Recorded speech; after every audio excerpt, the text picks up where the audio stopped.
لبيك اللهم لبيك لبيك لا شريك لك لبيك إن الحمد والنعمة لك والملك لا شريك لك. الحمد لله نحمده ونستعينه ونستغفره ونؤمن به ونتوكل عليه ونعوذ بالله من شرور أنفسنا ومن سيئات أعمالنا من يهده الله فلا مضل له ومن يضلله فلا هادي له ونشهد أن لا إله إلا الله وحده لا شريك له ونشهد أن سيدنا وحبيبنا وشفيعنا ومولانا محمدا عبده ورسوله. أما بعد فأعوذ بالله من الشيطان الرجيم. بسم الله الرحمن الرحيم. ولله على الناس حج البيت من استطاع إليه سبيلا. صدق الله العظيم وصدق رسوله النبي الكريم ونحن على ذلك لمن الشاهدين والشاكرين والحمد لله رب العالمين.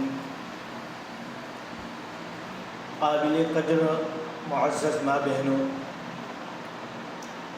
اللہ تبارک و تعالیٰ نے ایک اہم مقصد کے لیے ہمیں جمع فرمایا ہے. حج جیسی عظیم الشان عبادت جس کے لیے اللہ تعالیٰ نے قبول فرمایا ہے، اس کو کس طرح انجام دینا، حرمین کے کیا آداب ہیں، یہ بہت ضروری ہے. حج اور عمرہ واقعتاً بہت آسان عمل ہے، وہ تو 5-10 منٹ کی بات ہے، لیکن جس مقام پر ہم جا رہے ہیں، جس بادشاہ کے گھر پر ہم جا رہے ہیں، جس خالق و مالک کے گھر پر جا رہے ہیں، اس کے آداب کو سیکھنا یہ بہت ضروری ہے. اس لیے مختصراً ہمارے اکابرین نے طریقہ بھی بہت آسان ہے، انشاءاللہ اس کو آخر میں بتلاؤں گا. پہلے کچھ تمہیدی باتیں جو ہمارے لیے ضروری ہے، جو ہمارے اکابرین کا فرمانا ہے کہ یہ اس سفر کی روح ہے، اس سفر کے لیے بنیادی چیزیں، فاؤنڈیشن ہے، اس کا پلر ہے، ہمارے لیے ضروری ہے کہ ہم اس کو جانیں. اللہ تعالیٰ نے بے شمار مسلمانوں کو پیدا کرنے کے بعد چند مسلمانوں کو اس سال حج کے لیے قبول فرمایا ہے، اور یہ حج کے لیے قبول ہونا یہ اللہ تعالیٰ کی طرف سے ایک بہت بڑی نعمت ہے، اور حجاج کرام بہت بڑی مبارکبادی کے قابل ہیں، مبارکبادی کے حقدار ہیں کہ اللہ تعالیٰ نے پوری انسانیت کے اندر سے ہمیں اللہ تعالیٰ نے اس عمل کے لیے قبول فرمایا ہے. اور آج ہم جس عمل کو سیکھنے کے لیے بیٹھے ہیں، یہ بہت بڑا عمل ہے. یہ وہ عمل ہے، حج اور عمرے کا عمل، اللہ کے گھر کو دیکھنے کا عمل، جس کی چاہت ہر ایمان والا، چاہے مرد ہو، چاہے عورت ہو، چاہے غریب ہو، چاہے مالدار ہو، جتنا بھی کمزور ایمان والا ہوگا، اس کے دل کی دھڑکن، اس کے دل کی تڑپ، اس کے دل کی تمنا ہوتی ہے کہ میں اپنی زندگی میں ایک مرتبہ اللہ کے گھر کا دیدار کر لوں. ہر مسلمان کے دل کی تمنا ہوتی. لاکھوں انسان دنیا میں آ رہے ہیں اور جا رہے ہیں، اور ہر مسلمان کی تمنا ہوتی ہے کہ دیکھوں، لیکن کئی لاکھ مسلمان دنیا میں ایسے ہیں جو صرف خواب ہی دیکھتے رہتے ہیں، اللہ کے گھر کے دیدار سے محروم ہو جاتے ہیں. زندگی گزر گئی، قبر کے پیون بن گئے، لیکن عزیز ماں بہنوں، اللہ تعالیٰ نے انہیں وہ دیدار کا فیصلہ نہیں کیا، وہ آج دنیا سے چل بسے، ان کی تمنائیں پوری نہیں ہوئی. اللہ تعالیٰ نے جن ماں بہنوں کو قبول کیا ہے، جن مسلمانوں کو قبول کیا ہے، یہ اللہ ہی کی طرف سے ہے. یہ مکہ مکرمہ کی حاضری، مدینہ منورہ کی حاضری، یہ اللہ کی توفیق کے بغیر ہم نہیں کر سکتے.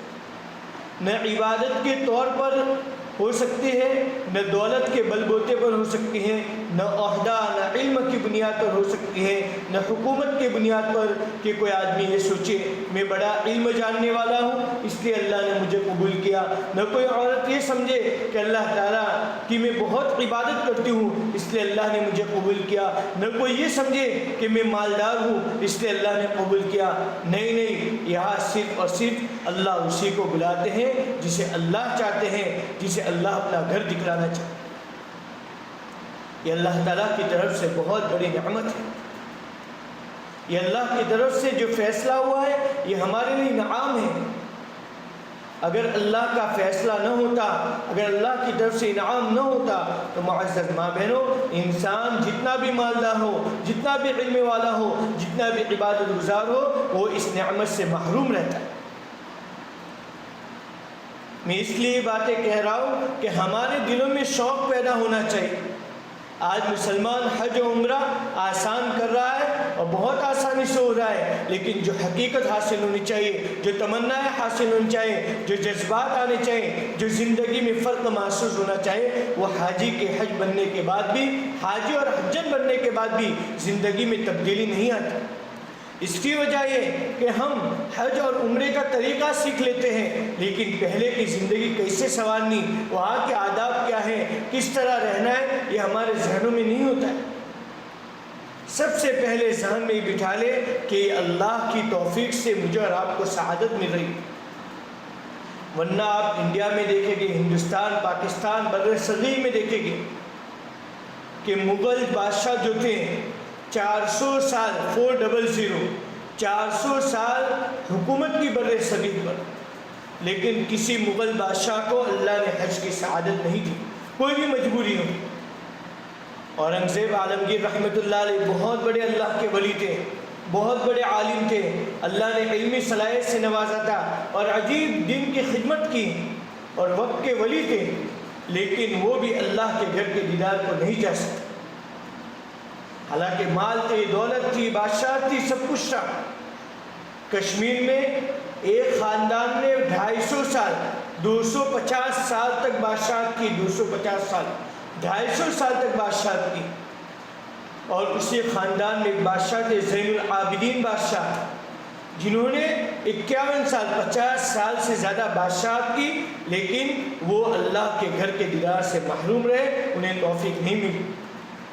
کیا کچھ نہیں تھا، مال کے، دولت کے انبار لگے ہوئے تھے، لیکن اللہ جسے چاہتا ہے بلاتا ہے، ہمارا رب چاہتا ہے بلاتا ہے۔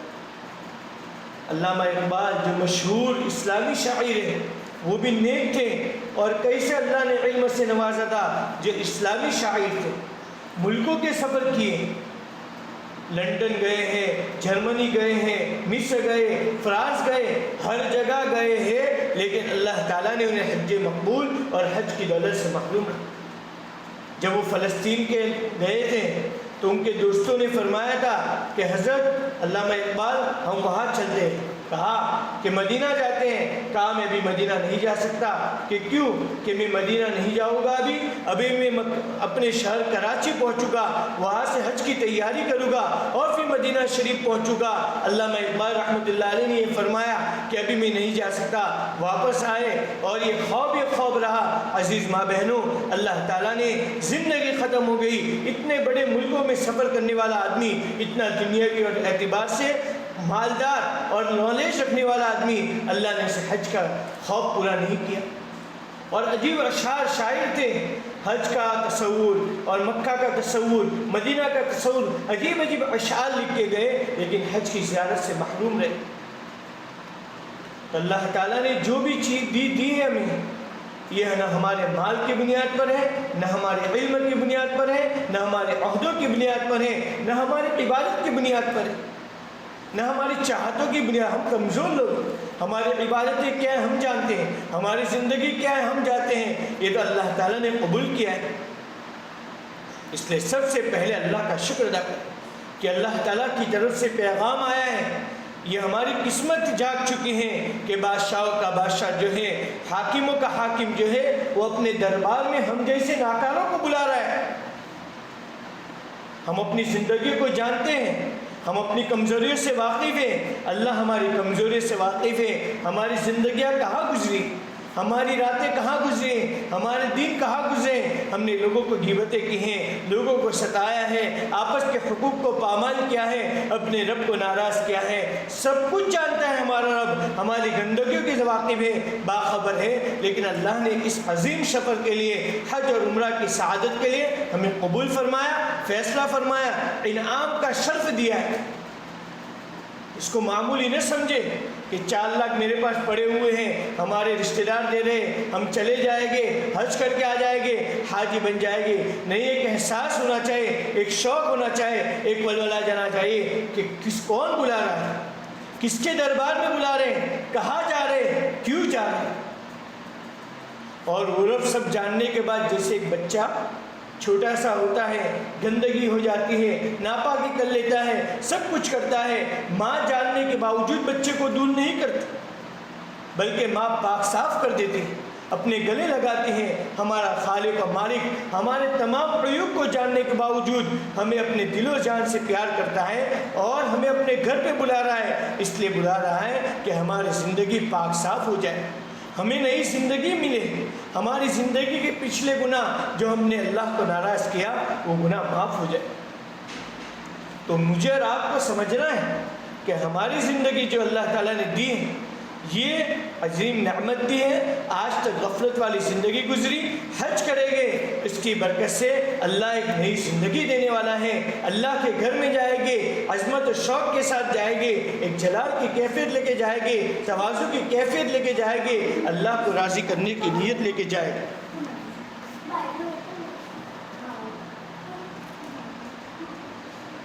تو میں یہ کہہ رہا تھا کہ حج کا سفر جو مجھے اور آپ کو نصیب ہوا ہے یہ بس اللہ ہی کی توفیق سے ہوا ہے، یہ دل میں بٹھانا ہے۔ اللہ نے بلایا ہے، کچھ نوازنے کے لیے بلایا ہے، اللہ نے قبول کیا ہے، کچھ دینے کے لیے قبول کیا ہے، اللہ نے کچھ دینے کا فیصلہ کیا ہے۔ اب ہم اپنی تیاری مکمل کر لیں۔ تیاری بے شمار ہے، میں بتاؤں گا کچھ آداب، لیکن یہ جاننا ضروری ہے اور ہمارے ذہنوں میں یہ بات یقیناً ہونی چاہیے کہ بعض مرتبہ ایسا بھی ہوتا ہے عزیز ماں بہنوں کہ اللہ تعالیٰ مکہ میں بلاتے ہیں، مکہ میں بلانے کے بعد اگر کسی بندے یا بندی سے ناراض ہو جاتے ہیں اللہ تعالیٰ اپنے گھر کے دیدار سے محروم فرماتے ہیں۔ مفتی نذیر صاحب کشمیری رحمۃ اللہ دامت برکاتہم بڑے مفتی ہیں، ہماری ملاقات ہوتی رہتی ہے، ان کا ایک بیان تھا، وہ فرماتے ہیں کہ ایک مرتبہ حج کے سفر کے بعد حجاج، خادم الحجاج جو ہوتے ہیں، جیسے حج کمیٹی میں خدمت والے ہوتے ہیں، کہ کشمیر کا ایک آدمی میرے پاس آیا اور آنے کے بعد کہا کہ ایک مرد اور ایک عورت یعنی ماں اور بیٹا یہ دونوں حج کے لیے آئے تھے، مدینہ منورہ چلے گئے، واپسی میں جب مکہ آ رہے تھے تو کچھ تکلیف ہوئی۔ یہ حج کا سفر ہے، جتنی بھی آسانی ہوگی تکلیف اور کچھ نہ کچھ آنے والا، اس لیے ہمیں تیار ہونا ہے۔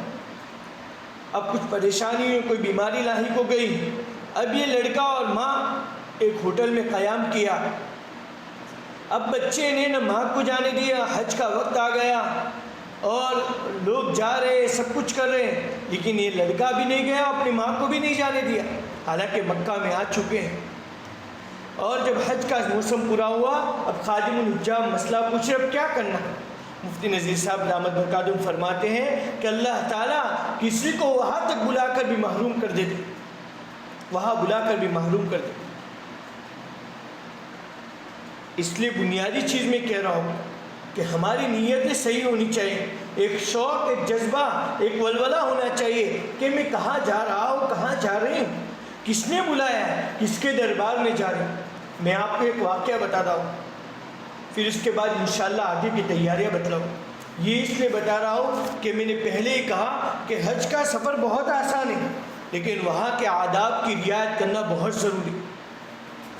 ایک واقعہ مختصر انداز میں بتانے کی کوشش کرتا ہوں کہ گوالا مولانا ادریس صاحب رحمۃ اللہ علیہ کاندھلوی جو بڑے عالم گزرے ہیں اور مفسر قرآن تھے، بہت بڑے بزرگ آدمی تھے، وہ لاہور، کراچی پاکستان کے قریب لاہور کے ایک گوالا کس کو کہتے ہیں؟ گوالا کہتے ہیں جس نے بھینس پالی ہو، جیسے ہمارے یہاں بھینس پالتے ہیں اور اس کا دودھ نکالنے والا اس کو گوالا کہتے ہیں۔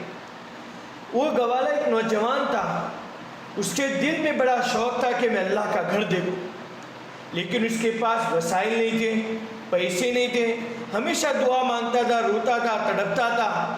حج کا موسم آتا اور گزر جاتا تھا، اس کی تڑپ میں اضافہ کر جاتا تھا۔ جیسے آج اللہ نے قبول کیا ہے، ہر سال جب حاجی جاتے ہیں ہر ماں بہن کی تمنا ہوتی ہے اللہ ہمیں کب بلائے گا، اے رب ہمیں کب بلائے گا، ہم اس لائق نہیں، اس قابل نہیں۔ تو آج اللہ نے قبول کیا ہے، اس کے دل کی تمنا ہوتی تھی، وہ روتا رہتا تھا، ہر سال ایسا ہوتا رہتا تھا۔ اس کے پاس نہ کاغذات تھے، نہ پاسپورٹ تھا، کوئی چیز نہیں تھی۔ اور اس وقت کے اندر وہ بحری جہاز یعنی سمندر کے ذریعے لوگ حج میں جایا کرتے تھے، اور ایک جہاز تھا جس کا نام تھا سفینۃ الحجاج، وہ کراچی سے چلتا تھا اور حاجیوں کو وہاں سے جدہ لے کر جاتا تھا۔ اب لوگوں کو پتہ نہیں ہوتا تھا، اس وقت موبائل نہیں تھے، کچھ بھی نہیں تھا، لوگوں کو نہیں پتہ تھا کہاں سے جانا ہے، کیا جانا ہے۔ ایک وقت کے اندر حج کا موسم آیا، اب اس کو تمنا تو کب سے تھی، اس نے لوگوں سے پوچھنا شروع کر دیا کہ بھائی حج میں لوگ کہاں سے جاتے ہیں۔ کسی نے کہہ دیا کہ میاں لاہور کے ریلوے اسٹیشن جو ہے وہاں سے چلے جاؤ، وہاں سے لوگ جاتے ہیں۔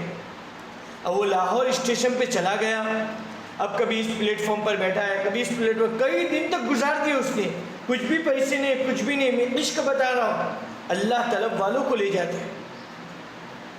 کئی دن تک پوچھتا رہا، آخر کار ایک ٹی سی جو ہوتا ہے کنڈکٹر گارڈ، اس کو رحم آ گیا کہ کئی دن سے آدمی پڑا ہوا ہے۔ اس نے کہا کہ بھائی میں تجھے کچھ نہیں کر سکتا، اتنا کر سکتا ہوں کہ میرا جو مخصوص ڈبہ ہے اس میں ایک طرف بیٹھ جا، میں تجھے کراچی چھوڑ دوں گا۔ وہ وہاں بیٹھ گیا، پلیٹ فارم پر اترا کراچی، اور لوگوں کو پوچھنا شروع کر دیا کہ بھائی مدینہ الحجاج کہاں ہے، جہاں حج کے لیے لوگ جاتے ہیں۔ لوگوں نے کہا کہ فلاں فلاں جگہ جانا پڑتا ہے۔ وہ اللہ سے دعائیں کر رہا تھا، رو رہا تھا۔ کچھ لوگ وہاں جا رہے تھے کراچی مدینہ الحجاج، اب کچھ لوگ جا رہے تھے، اس میں ایک سیٹ خالی تھا، اس کو بٹھا لیا، وہ مدینہ الحجاج چلا گیا۔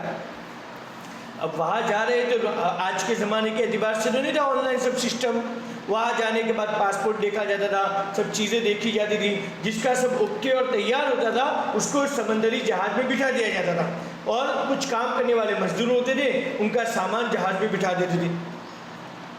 اب وہ آدمی کئی دن تک وہاں بیٹھا رہا، یہاں تک کہ یہ دن آ گیا کہ لوگوں کے کاغذات تیار تھے، ان کو جہاز پر بٹھانے جانے لگا۔ اس نے دیکھا کہ سامان لے جانے کے لیے مزدور ہیں، اور جو نیچے سے سامان اٹھا کر سمندری جہاز کے اوپر لے جا رہے ہیں، اور انہوں نے خاص قسم کی وردی پہنی، ایک لباس تھا۔ اس نے کیا کہا، چالاکی کے ایک نوجوان کو بلایا کہ بھائی دیکھ میری تمنا ہے میں حج میں جاؤں، میرے پاس کچھ بھی نہیں، اور تو 8-12 گھنٹے محنت کرے گا، تو مجھے اپنے کپڑے دے دے، میں کپڑے پہن لیتا ہوں، اور کپڑے پہننے کے بعد میں اوپر چڑھ جاؤں گا، اور اوپر چڑھنے کے بعد جو ہے میں یہ کام کروں گا کہ تمام لوگوں کا سامان چڑھا لوں گا، اور جب تمام لوگوں کا سامان چڑھ جائے گا میں کسی آدمی کے ذریعے تیرے کپڑے پہنچا دوں گا۔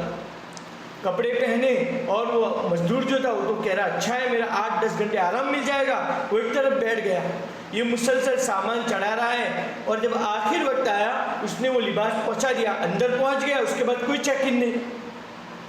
اب وہ اندر چلا گیا، اب اس نے کپڑے بیچ دیے، جہاز کا دروازہ بند ہو گیا، وہاں سے چلنے لگا،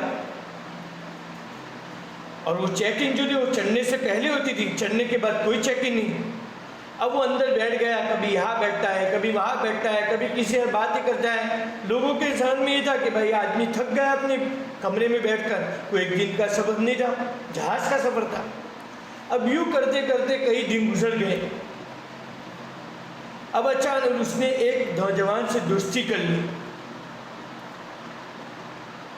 اس نوجوان سے دوستی کرنے کے بعد اس نے کہا بعد میں کہ بھائی جب جدہ شہر آئے تو مجھے بتا دینا۔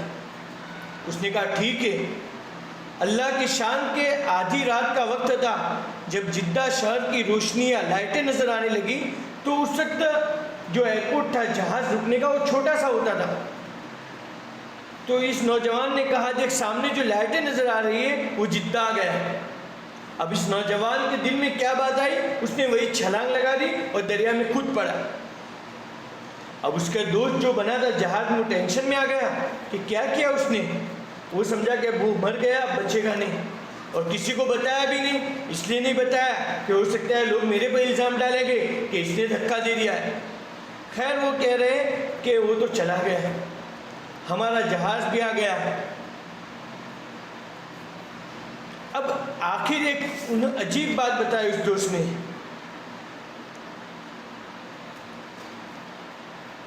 کہ جہاز کے کاغذات ہم لوگ سب مکہ پہنچے، حج مکمل کیا، وہ جو دوست بنا تھا اس نے اچانک اس نے دیکھا کہ جمرہ شیطان کو کنگری مار رہے ہیں، وہی لاہور کا یہ گوالا جو دیہات کا آدمی تھا، اس کو دیکھا کہ عربی جبہ پہنا ہے، رومال لگایا ہوا ہے اور وہ بھی نماز پڑھ رہا ہے۔ جب نماز پڑھ کر جانے لگا تو یہ جہاز کا دوست بھاگا اور اس سے کہا تو وہی آدمی جس نے ڈائی لگائی تھی؟ اس نے کہا وہی آدمی۔ تو کہا یہاں کیسے عربی کپڑے کے اندر؟ میں تو سمجھا تو مر چکا ہوگا۔ اس نے کہا بھائی پوری تفصیل تجھے سناتا ہوں، چل میرے ساتھ۔ اب یہ آدمی بھی تعجب میں پڑ گیا۔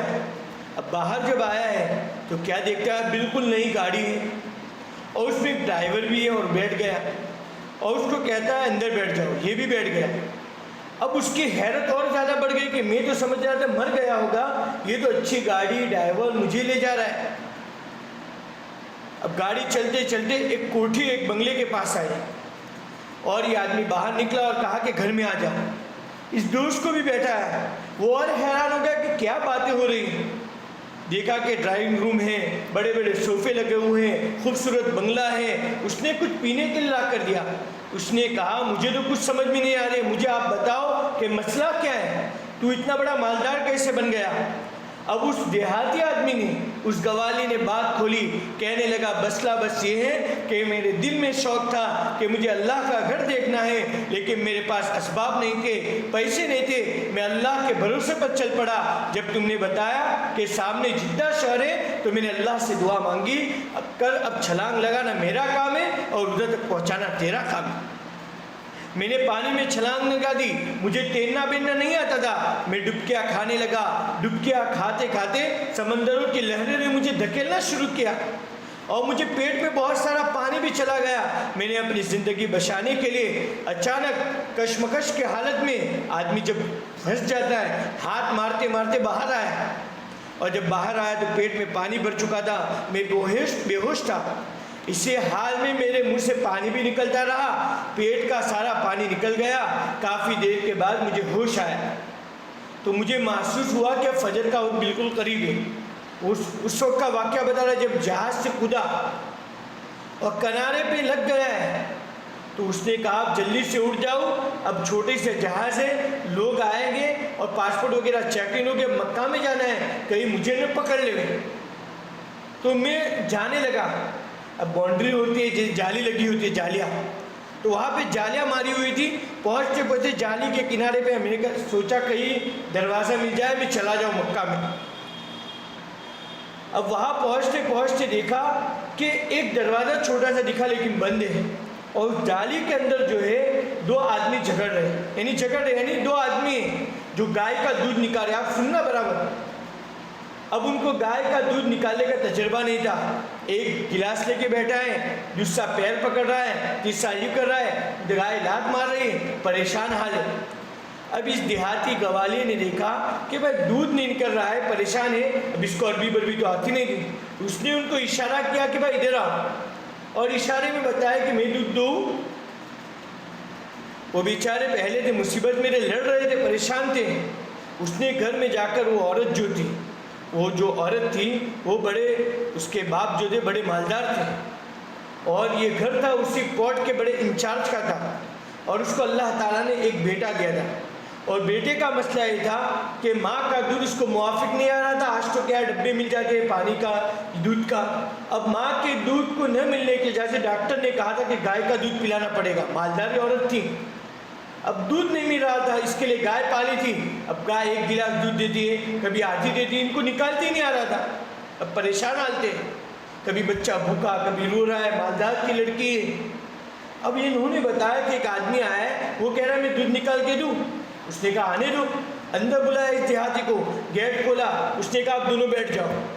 اب ایک کسان اور ایک کھیڑوت اور ایک دیہاتی کا انداز ہوتا ہے، اس نے گائے پہ ہاتھ پھیری، گائے سمجھ گئی کہ میرا آدمی آیا ہے، اس اس نے کہا بھائی گلاس نہیں چلے گی، بالٹی لاؤ۔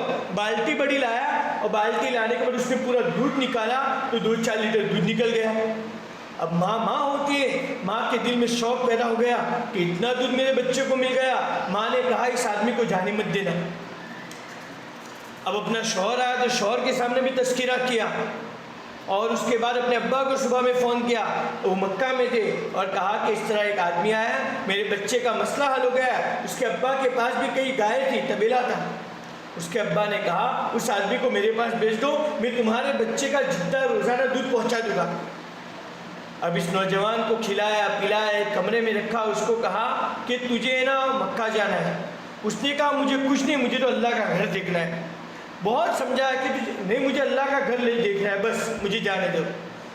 انہوں نے کہا کہ نہیں تجھے اللہ کا گھر دکھائے گے، سمجھا دے وہاں تک لے گئے۔ اب وہاں طبیلے میں جب لے گئے تو دیکھا کہ 10-12 گائے تھی۔ اب انہوں نے اس کے لیے تو آسانی تھی 10-12 گائے کا دودھ نکالنا، اس نے 2 سیکنڈ کے اندر کافی چند منٹوں میں دودھ نکالا اور کافی دودھ نکل گیا۔ اب اس لڑکے کے باپ نے کہا کہ یہ بنگلہ میں نے اپنے لیے بنایا ہے، تو یہاں رہنے لگ۔ وہ کہہ رہا نہیں مجھے اللہ کا گھر دیکھنا ہے۔ کہا بھائی تجھے یہی رہنا ہے، تو یہی رہ، اور تجھے اللہ کا گھر بھی دکھائیں گے، یہ گاڑی تجھے دے رہے، اور آخری کراچی سے ایک جہاز آنے والا ہے، تیری فیملی کا ایڈریس بتا، تیری پوری فیملی کو ہم یہاں بلائیں گے، تجھے ہمیشہ مکہ میں رہنا ہے۔ تو کہہ رہا ہے کہ اللہ تعالیٰ نے میری تمنا تھی، میری طرف تھی، اللہ کے گھر کی عظمت تھی، اللہ نے میرے اور میرے گھر والوں کے لیے انتظام کر دیا، اب میں آرام سے ہوں۔ حضرت مولانا ادریس صاحب کاندلوی رحمۃ اللہ واقعہ سنا کر کہتے تھے کاش لاہور کے گوالے کے دل میں اللہ کا گھر دیکھنے کی جو تمنا تھی وہ تمنا ہمارے دل میں بھی آ جائے۔ تو میں صرف اتنا کہوں گا کہ اللہ تعالیٰ نے ہمیں جو قبول کیا ہے یہ میری اور آپ کی طاقت نہیں ہے، ہم اللہ کا شکر ادا کریں، اللہ تعالیٰ کے سامنے روئے کہ اللہ ہم کہاں اس لائق تھے۔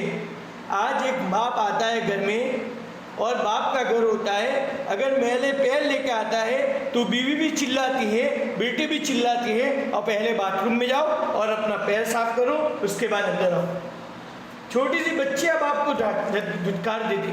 ہمارا رب ہمیں اپنے گھر پہ بلا رہا ہے، اپنے دربار میں بلا رہا ہے، وہ دربار جہاں آقا صلی اللہ علیہ وسلم نے زندگی گزاری، وہ دربار جہاں ہمارے آقا صلی اللہ علیہ وسلم کے گھر والوں پر حالات آئے، پوری تاریخ ہے، پوری سیرت ہے۔ اللہ نے قبول کیا ہے، سب سے پہلے ہم اللہ کا شکر ادا کریں، اور یہ یقین رکھیں کہ حج مقبول و مبرور اللہ تعالیٰ ضرور دے گا اگر میں اور آپ ابھی سے حج کی تیاری کریں، ابھی سے حج کے لیے تیار رہیں، اس کے لیے جو جس چیزوں کی ضرورت ہے اس کے لیے مستعد رہیں۔ دیکھو اللہ تعالیٰ نے قرآن میں آرڈر دیا ہے، وہ پورا موضوع الگ ہے، اور بھی بہت سی باتیں، لیکن اللہ کے نبی صلی اللہ علیہ وسلم نے کیا فرمایا؟ اللہ کا حاکم ہے، وَلِلَّهِ عَلَى النَّاسِ حِجُّ الْبَيْتِ مَنِ اسْتَطَاعَ إِلَيْهِ سَبِيلًا، جو مالدار ہے اس کے لیے میرے گھر کا دیدار کرنا ضروری ہے۔ آرڈر دے رہے ہمارے آقا نے پیارے انداز میں فرمایا کہ جس نے بیت اللہ کا حج کیا اور اس کے اندر وَلَمْ يَرْفَثْ وَلَمْ يَفْسُقْ، کوئی گناہ کا کام نہیں کیا، بے حیائی کا کام نہیں کیا، آگے فرمایا کوئی فسق و فجور کا کام نہیں کیا، جب وہ حج کر کے وہ مرد یا عورت واپس آتا ہے تو اللہ کے نبی فرما رہے ہیں وہ ایسے آتا ہے جیسے آج وہ دنیا میں پیدا ہوا۔ بچہ دنیا میں آتا ہے، عزیز ماں بہنوں، ایک گناہ نہیں ہوتا، معصوم ہوتا ہے۔ جب کوئی بندہ یا کوئی بندی حج کر کے آتا ہے اللہ تعالیٰ اس کو ایسے کر دیتے ہیں جیسے کوئی گناہ ہی نہیں۔ 40 سال ہو گئے، 30 سال ہو گئے، 50 سال ہو گئے، 60 سال ہو گئے، ہماری زندگی گناہوں سے لت پت ہے، ہم حج کر کے آئیں گے ہماری نئی زندگی شروع ہو جائے۔ تو ایک بات ہمارے ذہنوں میں ہونا چاہیے کہ اللہ نے اتنی بڑی عبادت کے لیے قبول کیا ہے۔ دوسری بات کہ آج حج مہنگا ہے، اللہ کی مرضی، اللہ نے بلایا، اللہ انتظام کرے گا۔ لوگ تعجب کرتے ہیں کہ یہ کیسے جاتے ہیں، کیسے جائیں گے، کیا خدا نے فیصلہ کیا ہے وہی رب بلائے گا، وہی رب انتظام کرے گا، اور جو مال حج اور عمرے میں خرچ ہوگا انشاءاللہ اللہ تعالیٰ اس کا بدلہ دنیا میں بھی دے گا، آخرت میں ٹینشن لینے کی ضرورت نہیں۔ اللہ کے نبی نے فرمایا، بہت سی روایتیں، ما امعر حاج، حاجی کبھی فقیر نہیں ہوتا۔ میرا اور آپ کا یقین ہونا چاہیے جو مال ہم اللہ کے راستے میں خرچ کریں گے، حج کی بنیاد پر خرچ کریں گے، ہمیں اللہ اس کا ڈبل اور ٹربل اور چوبل دے گا انشاءاللہ۔ یقین رکھے، ٹینشن نہ رکھے، الجھنیں نہ رکھے۔ آج انسان الجھنوں میں ٹینشنوں میں رہتا ہے۔ دو باتیں، اب صبر حج کی تیاریاں بے شمار ہے۔ تیاری میں جو ہے بہت سی تیاریاں، کھانا پینا وہ تو آپ کو سب حصوں سے معلوم کر لیں۔ روحانی تیاریاں، وہاں کی آدابی تیاریاں کیا ہے، میں مختصر بتا دوں۔ سب سے پہلے ہم توبہ کر لیں۔ توبہ کیا ہے کہ اللہ کے گھر میں جا رہے ہیں، پاک صاف ہو کر جائے، اللہ کے حق باقی ہو، نماز باقی ہو، روزہ باقی ہو، زکوٰۃ باقی ہو، ابھی سے شروع کر دیں۔ طاقت نہیں ہے، ارادہ کر لیں اور شروع کر دیں گے، آنے کے بعد عزم کریں، انشاءاللہ اللہ تعالیٰ معاف کر دے گا۔ حقوق اللہ کے جو حق واجب باقی ہو اس کو کیا کرے، ادا کرے۔ اور اس کے بعد اگر کوئی گناہ ہوئے، اللہ کے حق کو ضائع کیا ہے، بدنگاہیاں کیے، موبائل میں غلط چیزیں دیکھی ہیں، اللہ سے معافی شافی کا معاملہ کر لے۔ اللہ کے بندوں کا حق ہے، جانی حق ہے، کسی کی غیبت کی ہو، کسی کو نقصان دیا ہو، کسی کو تکلیف دی ہو، جا کر معافی شافی کر لے۔ کسی کا مالی حق باقی ہو، بہنوں کا میراث کا حق باقی ہو، بھائیوں کا کسی کا حق باقی ہو، کسی پڑوسی کا حق باقی ہو، اس کے بعد جا کر معافی مانگ لے کہ اتنا پیسہ باقی ہے، میں آپ کو آنے کے بعد دے دوں گی۔ اگر وہ معاف کر دے تو بہت اچھا ہے۔ تو سب سے پہلی چیز توبہ کرنی۔ دوسری چیز ابھی سے تیاری کرنی۔ ہم کیا سوچتے ہیں کہ ابھی تو 1 مہینہ باقی ہے، سب چیزوں کی تیاری، روحانی تیاری، فرائض کا اہتمام ہو، گناہوں سے بچنا ہو، نوافل تہجد کا اہتمام، قرآن کے ابھی سے عادت نہیں بنائے، ابھی رمضان کا مہینہ گزرا ہے، ہماری عادت اور پریکٹس بن چکی ہے، اب 1 مہینہ اور محنت کریں تاکہ حج کے زمانے میں ہمارے تمام معمولات باقی رہیں۔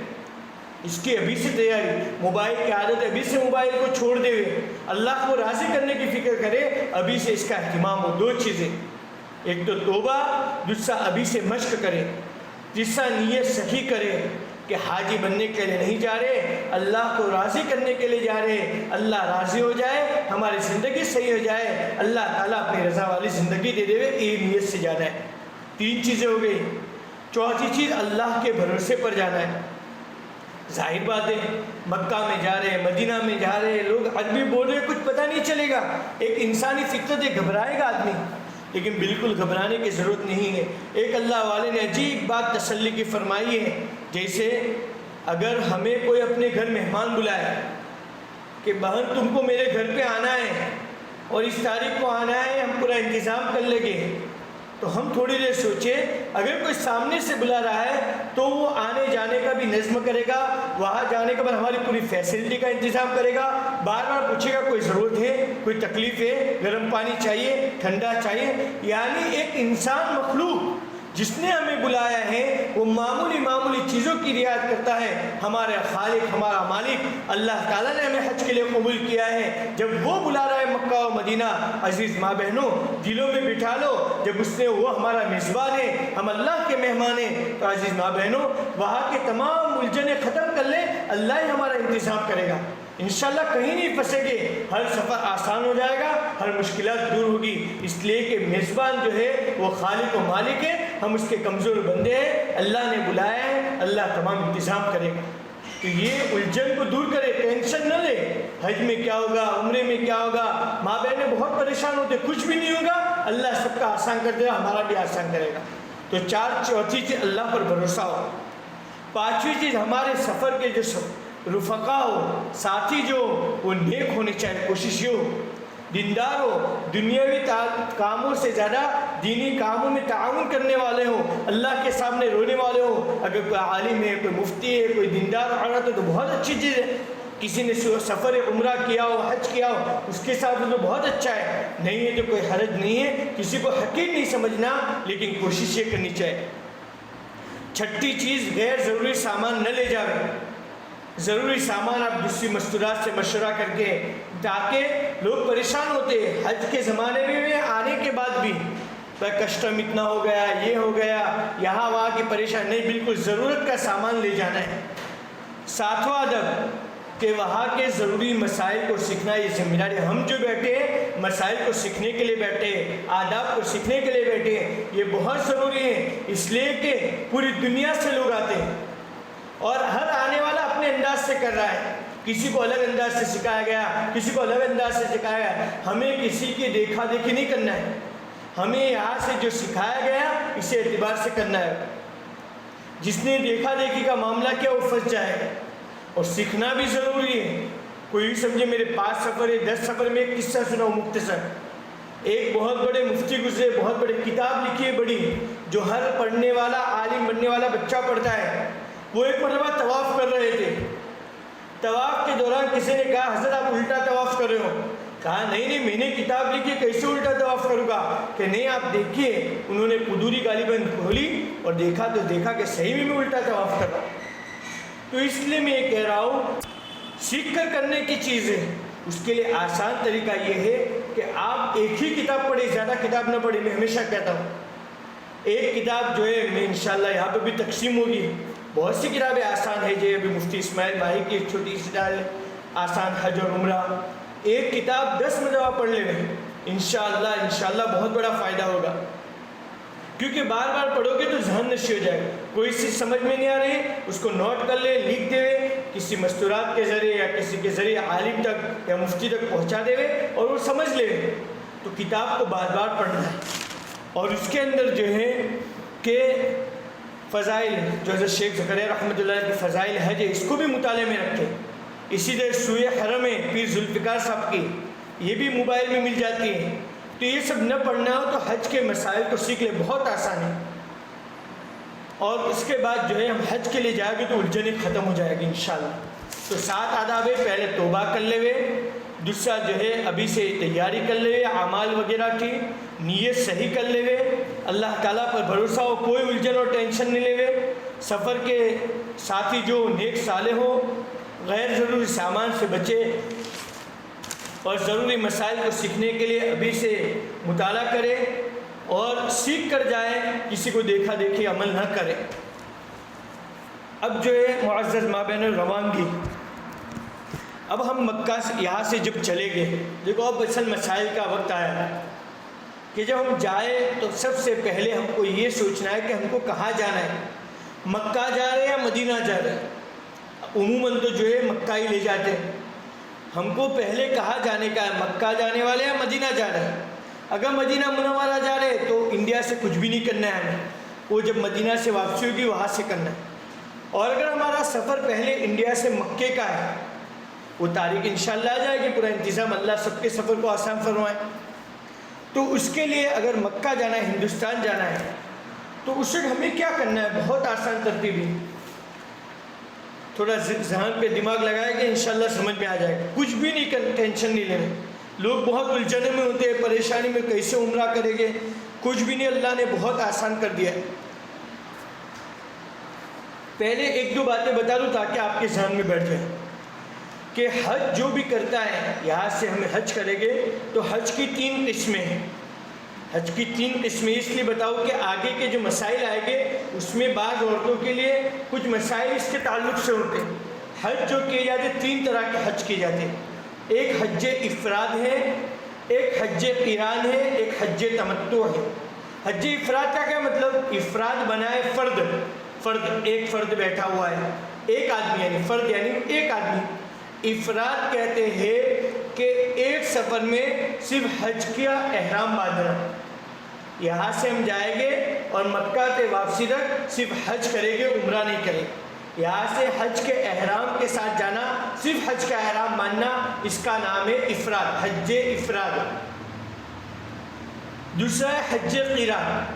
حج قران کہتے ہیں کہ ایک سفر ہو، ایک احرام ہو اور 2 عبادتیں، ایک تیر 2 شکار، یعنی یہاں سے ہم جو نیت کریں گے، کوئی حاجی اگر حج قران کر رہا ہے تو اس لیے یہ نیت کرے گا کہ اللہ میں عمرہ اور حج کی نیت کر رہا ہوں، دونوں ایک ساتھ گھر سے نیت کرے گا اور یہاں سے چلے گا، عمرہ کرے گا، اس کے بعد بال نہیں کٹائے گا، 7 تاریخ کو 8 یا 8 تاریخ کو حج کے لیے جائے گا، اور اس کے بعد اسی احرام کے اندر جو ہے وہ اپنا حج پورا کرے گا۔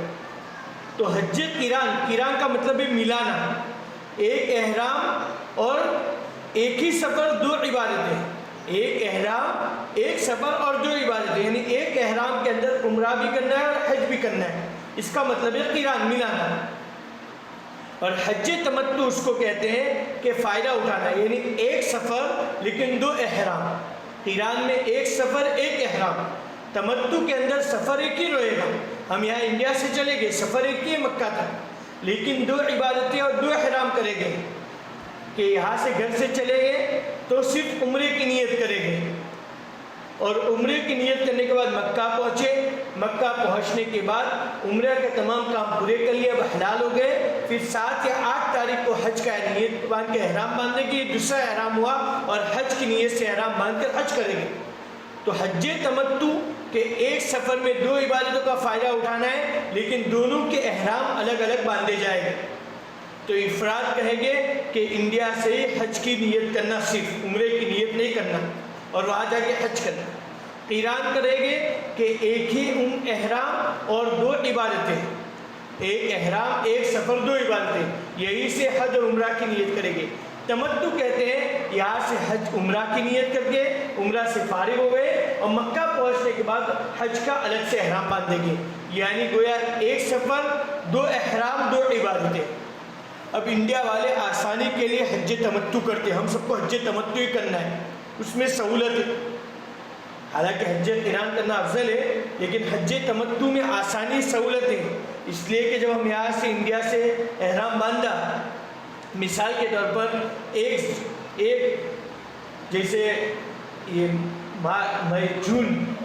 جون کے 1 تاریخ کو ہمارا فلائٹ ہے، مثال دے رہا ہوں، 1 جون کو ہم نے یہاں سے احرام عمرہ کا باندھ لیا، مکہ پہنچ گئے اور 2 جون کو ہم فارغ ہو گئے، عمرہ سے حلال ہو گئے، اور مثال کے طور پر 8-10 دن کے بعد حج کا دن ہے، تو 8-10 دن کے بعد آزاد ہو گئے، جو چاہے کر سکتے ہیں، کھا سکتے ہیں، پی سکتے ہیں۔ جب 8 ذی الحجہ آئے گی اس وقت پھر حج کا احرام باندھیں گے، اس میں سہولت آسانی ہے، اس لیے ہمارے ہندوستان سے جانے والا ہر حاجی حج تمتع کرتا ہے، یعنی یہاں سے عمرے کا احرام باندھے گا، مکہ جا کے حلال ہو جائے گا، جب حج کا وقت آئے گا 5 دن اس وقت وہ نیا احرام باندھے گا، اس کو خاص خیال رکھیں۔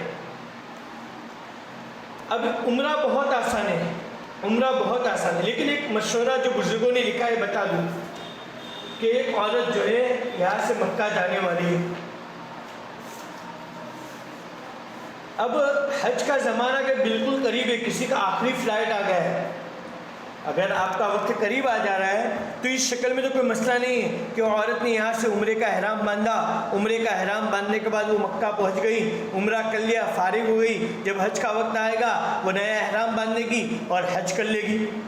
لیکن ایک عورت کا وقت ایک دم قریب آیا ہے، گویا وہ مکہ پہنچ رہی ہے اور اس کا کیا ہے، حج کا زمانہ بالکل 2-4-5 دن کے بعد ہے، اور وہ عورت ناپاکی کی حالت میں، اس پر نماز نہیں پڑھ سکتی، ایسے حالت ہے، ایک دم بالکل ٹائم پہ جا رہی ہے، تو وہ عورت یہ کرے گی کہ یہاں سے وہ عمرے کی نیت نہیں کرے گی۔ یہ بہت اہم مسئلہ ہے، ایک عورت بالکل قریب زمانے میں جائے گی، یہاں ناپاکی کی حالت میں ہے، اور وہ عورت جب مکہ پہنچ رہی ہے تو اس کو پاک ہو کر عمرے کا وقت اور ٹائم نہیں ملنے والا، تو وہ عورت کیا کرے، ہمارے اکابرین نے لکھا ہے کہ وہ عورت عمرے کی نیت نہ کرے، حج تمتع کی، کیونکہ یہاں سے جائے گی اور جانے کے بعد پاک ہی نہیں ہوگی اور حج کے دن آ جائے گے تو اس کو یہ احرام توڑنا پڑے گا، دم واجب ہوگا، قضا واجب ہوگی، پریشانی ہوگی۔ اس لیے وہ عورت کیا کرے، اگر بالکل آخر میں فلائٹ آتا ہے، ایسی کوئی شکل ہے کہ نماز کی حالت نہیں ہے اور جانے کے بعد پاک نہیں ہوگی، تو اس عورت کے لیے آسان شکل یہ ہے کہ یہ عورت جو ہے یا انڈیا سے جب چلے تو صرف اور صرف حج افراد کی نیت کرے گی، یعنی کیا نیت کرے گی، اے اللہ میں حج کا احرام باندھتی، یہی سے حج کا احرام باندھے گی، اور مکہ جانے کے بعد کچھ نہیں کرے گی، حج کے 5 دن کے تمام کام کرے گی اور پورا طریقہ آگے آئے گا انشاءاللہ۔ تو میں یہ کہہ رہا ہوں اگر عورت کہ میں وہاں جا کے پاک ہو جاؤں گی اور مجھے ٹائم ملے گا، میں عمرے سے فارغ ہو سکتی ہوں، پھر حج کا وقت ملے گا، تو وہ عورت یہاں سے عمرے کی نیت کرے گی۔ اگر یقین ہے کہ ناپاکی کی حالت میں اور یہ یقین ہے کہ پاک نہیں ہو سکتی وہاں پہنچ کر اور حج کا وقت آ جائے گا، تو ایسی عورت ہرگز عمرے کی نیت نہ کرے ورنہ پھنس جائے گا۔ ایک بات یہ بھی مشورہ ہمارے اکابرین نے لکھا ہے۔ اب عمرہ بہت آسان ہے، ہماری مستورات بہت ٹینشن میں ہوتی ہے، یہ دعا پڑھو وہ دعا پڑھو۔ عمرہ کے اندر اللہ کے نبی صلی اللہ علیہ وسلم نے کچھ پڑھنے کا فرض نہیں کیا ہے، کچھ بھی پڑھنا نہیں، بہت آسان ہے، عمرہ 4 کاموں کا نام ہے، 4 کام ہم نے کر دیے، عمرہ ادا ہو گیا۔ جیسے ہم نماز پڑھتے ہیں، نماز کے اندر واجبات بھی ہیں، 6 فرض ہے، قیام کرنا، رکوع کرنا، 2 سجدے کرنا، قرات کرنا، قائد اخیرہ کرنا، یہ فرض ہے۔ کچھ چیزیں واجب ہیں، 14 واجبات ہیں، سورہ فاتحہ پڑھنا، سورت پڑھنا، ترتیب سے پڑھنا، یہ قوما کرنا، یہ واجب ہے۔ تو عمرہ کے اندر بھی اللہ کے نبی صلی اللہ علیہ وسلم نے 4 کاموں کا نام عمرہ ہے، بہت آسان ہے، 4 کاموں کا نام عمرہ ہے۔ کون سے 4 کام؟ اس میں سے 2 فرض ہے اور 2 واجب ہے۔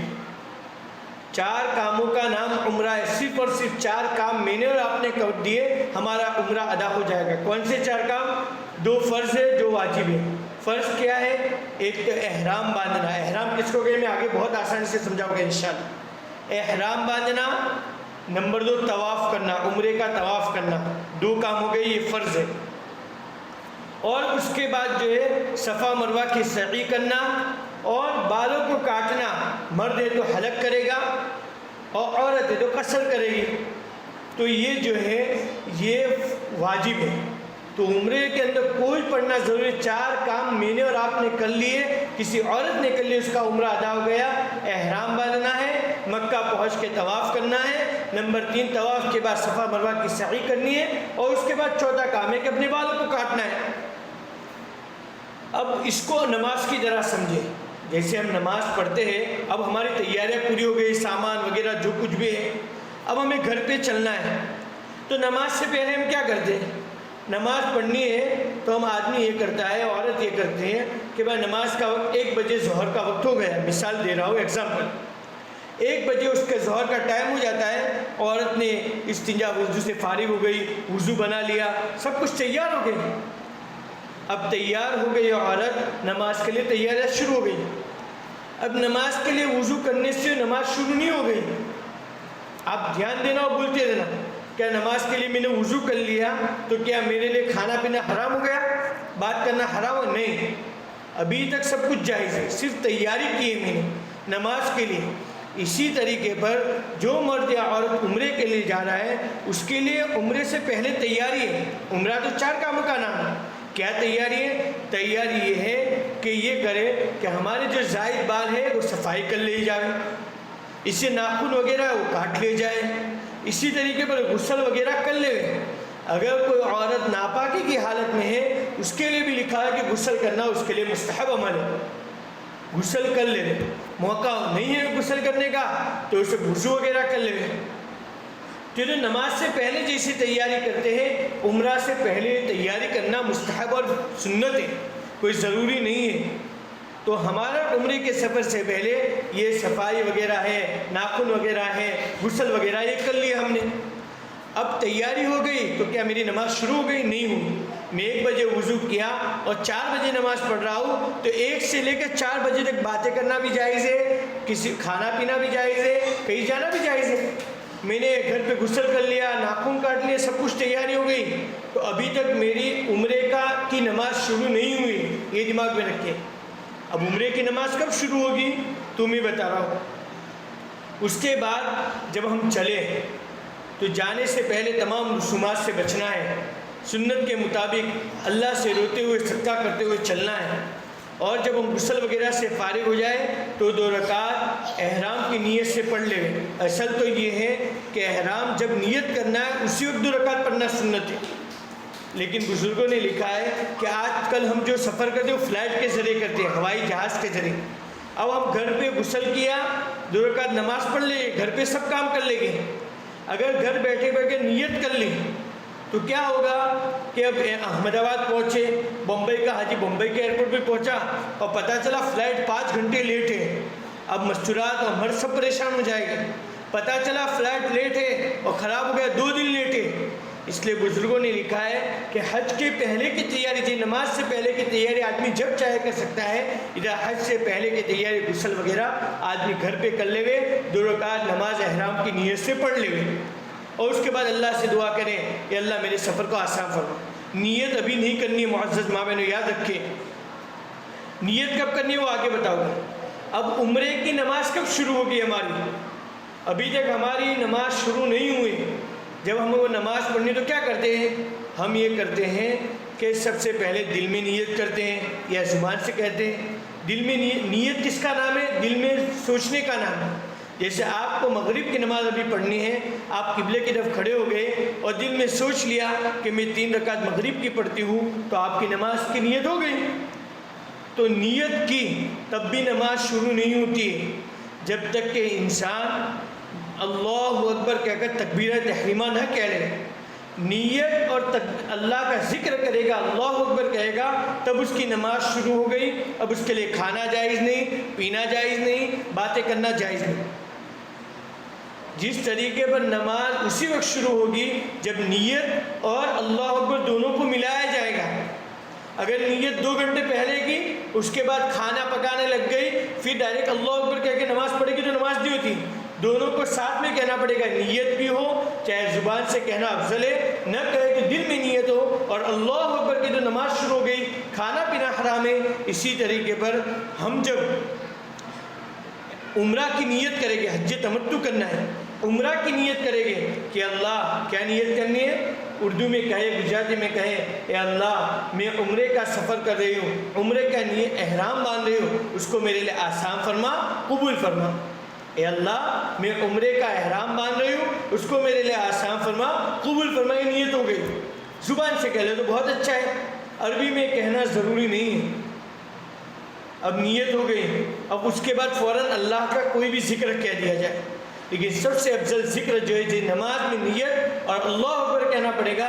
یہاں نیت ہو گئی، اس کے بعد فوراً تلبیہ، لبیک اللہم لبیک لبیک لا شریک لک لبیک ان الحمد والنعمت لک والملک لا شریک لک۔ یہ 3 مرتبہ پڑھنا سنت ہے۔ 1 مرتبہ کوئی بھی ذکر کہہ دیا، آدمی نماز عمرے کے نماز میں آ گیا، اب اس کے لیے پابندہ شروع، جیسے تکبیر تحریمہ اور نیت کر لی، ہماری نماز شروع ہو گئی۔ جس مرد یا عورت نے عمرے کی نیت کر لی اور اس کے بعد لبیک پڑھ لیا، اس کے عمرے کی نماز شروع ہو گئی، اب اس کے لیے پابندیاں شروع ہو جائے گی۔ تو احرام کس کا نام ہے؟ 2 چیزوں کا نام ہے، ایک تو دل سے نیت کرنے کا اور دوسرا زبان سے لبیک پڑھنے کا نام کیا ہے؟ احرام ہے۔ اب ہم نیت کب کریں؟ میں نے کہا غسل وغیرہ کر کے 2 رکعت نماز پڑھ کے چلے جائیں، ابھی نیت مت کرنا، پھنس جائے گی۔ نیت جب کرنی ہے کہ جب فلائٹ میں بیٹھ گئے، اس کے بعد ہمارا ساتھ میں کچھ کھانا وغیرہ رکھ دے، جدہ میں بھی پریشانی ہوتی ہے اور فلائٹ میں بھی کبھی بھی کھانا ملتا ہے، فلائٹ میں ایروپلین میں کھانا وغیرہ کھا لیا، فریش ہو گئے، اس کے بعد ہم کو سستی آ رہی ہے، غفلت ہو رہی ہے، تو اس شکل کے اندر ہم کو یہ کام کرنا ہے کہ ہم یہ کام کریں کہ وہاں پہ جب نیند کا غلبہ ہو، فارغ ہو گئے، اس کے بعد ہم نیت کر لیں۔ اگر ہم کو کہ نیند سو جائے گی اور ہماری جو بارڈر ہے یلملم وہ گزر جائے گی، تو ہم فلائٹ میں جب فارغ ہو گئے اور فلائٹ اڑ جاوے، اس کے آدھا 1 گھنٹے کے بعد نیت کر لے ہوئے۔ اور نیت کیا کرنی ہے؟ اگر موقع ہو نماز پڑھنے کا تو نماز پڑھ لے ہوئے، نہیں موقع ہے تو نماز تو پہلے پڑھ لی تھی، عورت ناپاکی کی حالت میں تو نماز میں پڑھے، صرف کیا کریں گے؟ نیت کریں گے کہ اللہ میں عمرے کا احرام باندھ رہی ہوں، اس کو میرے لیے آسان فرما، قبول فرما، اور 3 مرتبہ عورت آہستہ سے لبیک پڑھے گی، اللہ تعالیٰ اس کی عمرے کی نماز کو شروع کر دیں گے، اس کا عمرہ شروع ہو گیا۔ ایک بات یہ دماغ میں رکھیں، اب ہمارا عمرہ ہو گیا، ہمارا احرام ایک کام ہو گیا، اب آپ جب جائیں گے تو اس میں عورتوں کے لیے کچھ پابندیاں شروع، مردوں کے لیے تو زیادہ ہے، عورتوں کے لیے حج تو بہت آسان ہے، عورتوں کے لیے کوئی احرام فکس نہیں ہے، کوئی طریقہ نہیں، کیونکہ عورت جو ہے چھپانے کی چیز ہے، پردے میں رکھنے کی چیز ہے، اس لیے شریعت نے جو ہے عورتوں کے لیے 2 چادریں پہننے کا، رمل کرنے کا، استباح کرنے کا، صفا مروہ کے درمیان دوڑنے کا حکم نہیں دیا، عورت کو ہر جگہ پردے کا اہتمام کرنا ہے۔ اب آپ نے جب نیت کر لی تو نماز جب شروع ہوئی، کھانا پینا حرام ہے، تو عورتوں کے لیے یہاں پر کچھ چیزیں حرام ہو جائیں گی۔ ہمارے سر سے دیکھیں، ہم اپنے سر سے، سب سے پہلے سروں پر بال ہے، اب جس نے نیت کر لی اور تلبیہ پڑھ لیا تو اس کے لیے جسم کا کوئی بال کاٹنا جائز نہیں۔ نمبر 1، اپنے سر پہ ہاتھ رکھ کے سب، سر کا کوئی بال یا جسم کا کوئی بال نہیں کاٹ سکتی، نیت نماز شروع ہو گئی عمرے کی۔ اس کے بعد جوئی سر پر، نمبر 2، نہ خود جو مار سکتے ہیں نہ کسی کو مارنے کا حکم کر سکتے ہیں، جو بھی نہیں مار سکتے، جو مارے گے تو بھی دم وغیرہ کا مسئلہ کھڑا ہوگا، جو نہ مارے۔ بدن کے کیڑے کو. پھر نمبر 3 ناک چہرہ، عورتوں کے لیے بتا رہا ہوں، مردوں کا الگ ہے، یہ خاص عورتوں کے لیے، مردوں کے لیے بھی ہے لیکن مردوں کا ایک دو الگ ہے. نمبر 3 ہے چہرے پر عورت جو ہے وہ عورت جو ہے اپنے چہرے پہ کپڑا وغیرہ نہیں لگنے دے گی. پردہ کرنا الگ ہے، اس سفر میں بھی پردہ کرنا واجب اور ضروری ہے. اتنا مبارک سفر ہے، بہت سی ماں بہنیں سمجھتی ہیں اور یہ عجیب عالم چل رہا ہے کہ وہاں بھی پردہ نہیں ہو رہا ہے. پردہ کرنا بھی ہے اور کپڑے کو چہرے پہ نہیں لگنا ہے. اس کے لیے ابھی تو آسانی ہے، وہ ایسی ٹوپی ملتی ہے اور ایسا اسکارف آتا ہے، آدمی پہن لے، مرد عورت پہن لے گی تو انشاءاللہ کوئی مسئلہ نہیں آئے گا. اور میں مسئلہ کل بل بتاؤں گا، اگر غیر اختیاری طور پہ کچھ ہوا سے لگ جاتا ہے تو اس کا انشاءاللہ بتا دوں گا. تو 3 چیزیں ہو گئی. نمبر 1 بال نہیں کاٹنے ہیں، نمبر 2 جو وغیرہ نہیں ماننی ہے، نمبر 3 چہرے پر پردہ کپڑا نہیں لگنا چاہیے، کپڑا دور رہے گا چلے گا. پھر ناک میں انگلی رکھو.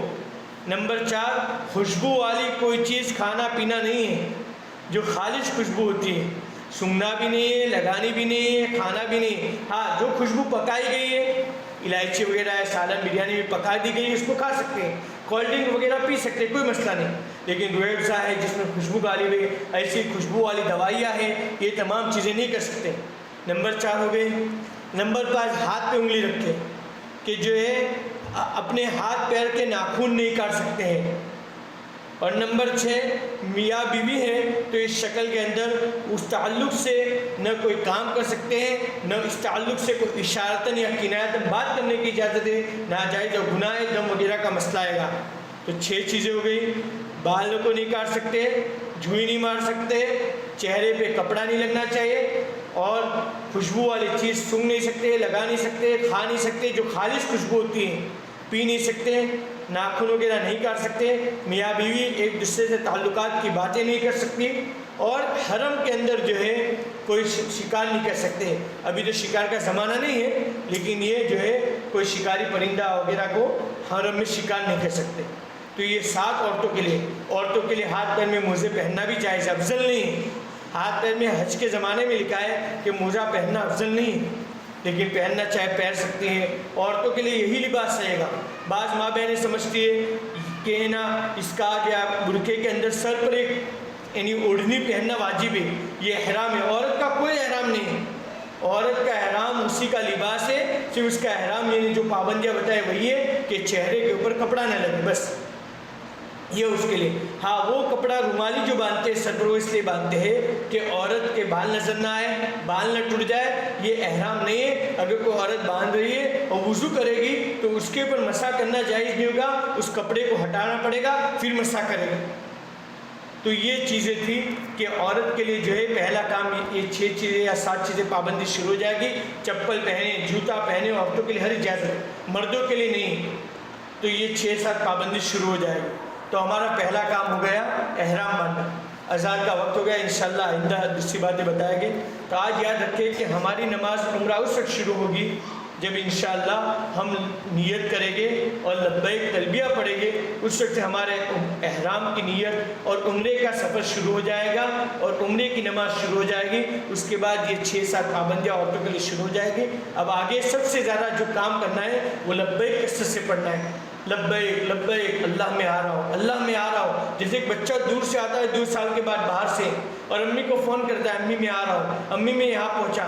لبیک یہی ہم بار بار لبیک پڑھے، کثرت سے چلتے پھرتے اٹھتے بیٹھتے فلائٹ میں جہاں موقع ملا لبیک پڑھنا ہے. تو یہ کام پہلا ہمارا ہو گیا ہے. اب طواف اور اس کے علاوہ جو ہے تیسرا کام سعی اور یہ بال کاٹنا، یہ انشاءاللہ کل بتائیں گے. تو یہ 4 چیزوں کا نام عمرہ ہے، دماغ میں رکھیں. احرام باندھنا، طواف کرنا، سعی کرنا اور بالوں کو کاٹنا. اللہ تبارک و تعالی ہمارے کہنے سے ذرا عمل کی توفیق عطا فرمائے. وما علینا الا البلاغ. دعا پڑھ لیں.